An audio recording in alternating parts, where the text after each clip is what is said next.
Perhaps it was because of the other town's closed borders and quarantine. Or perhaps it was because of Rosalind's wards. Or a certain quick-growing oak tree.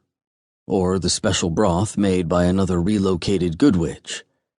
Whatever the reason, not a single person west of the river was affected. Nor were the other villages that received the fleeing Charmant.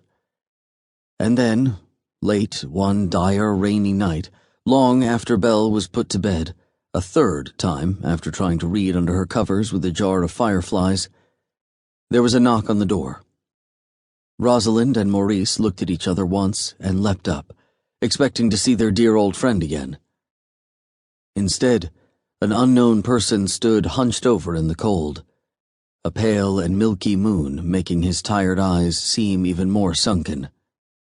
"You are to come to the castle, at once.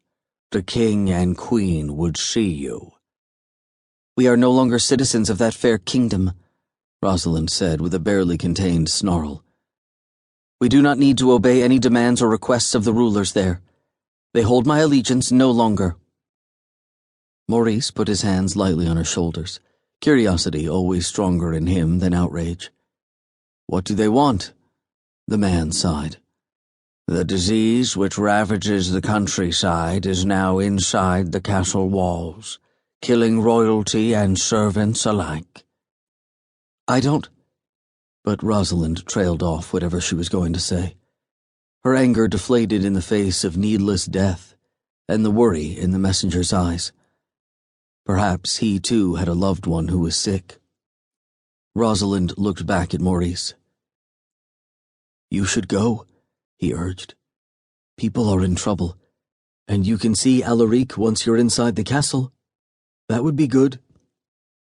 "All right. My husband is a kinder man than I." Rosalind was suddenly swirling a warm gray cloak around her neck. "But I shall make my own way there, just as you must make yours wherever you would go now." After she disappeared into the night, Maurice was left, somewhat awkwardly, with the exhausted messenger. "Can't have you in," he said apologetically. "Plague, and all. I could get you a cup of tea, which you could take with you as a souvenir." The castle was very different from the last time Rosalind had been there. Lights were dim and servants kept to the shadows.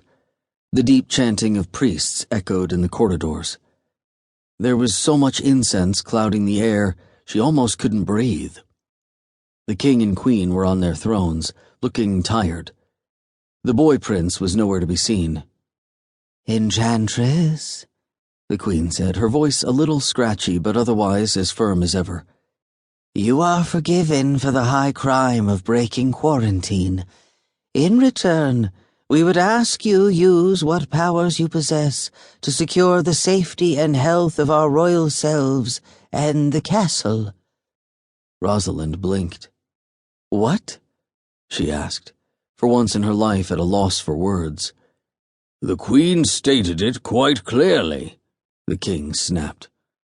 "We have, out of the graciousness of our hearts, cleared you of illegally crossing the border to fly like a coward from our kingdom in distress. In gratitude, perhaps, you will fix this."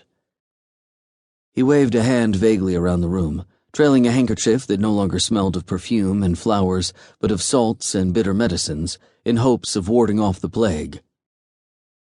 "I am not a criminal," Rosalind stated as calmly as she could. "I fled this nightmare of a place and live in a new one now, where no one smears insults on my door and my neighbors don't just disappear without investigation because of their background. You can forgive me of imaginary crimes or not, as you like. I have no desire to come back here ever again, and your words are meaningless. Go fetch yourself a doctor and be done with it." "The doctors who remain have been unable to effect any cure or treatment," the king added, choosing his words carefully. "Frederic is apparently a gifted surgeon, but a terrible healer.